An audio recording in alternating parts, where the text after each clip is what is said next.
حالة بورصة الدار البيضاء تحت المراقبة. سوق الأوراق المالية المغربية فقدت أكثر من 12% خلال تداولات اليوم، فالزكام الذي أصاب الاقتصاد الأمريكي وصل عطاسه إلى كل أنحاء العالم، لكن بعض الخبراء يقللون من حجم الأضرار التي قد تصيب بورصة الدار البيضاء خلال الظرفية الحالية.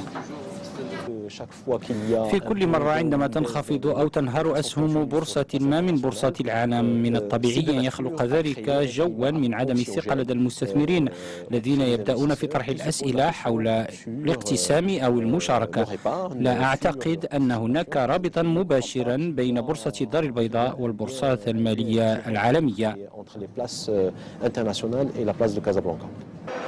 حتى وإن كان التأثير غير مباشر، فإن البعض الآخر من خبراء الأسواق المالية يرى شيئا من تأثير على الاقتصاد الوطني بسبب أزمة الأسواق الأمريكية والأوروبية.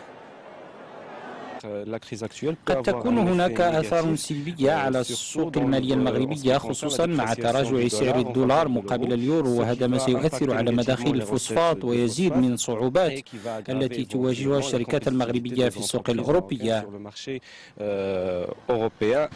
ما يقع في العالم من تأثيرات الأزمة المالية العالمية الممتدة منذ عامين ما زال متواصلا. المغرب بدوره قد يتأثر بهذه الأزمة، خاصة إذا تواصل تراجع سعر الدولار.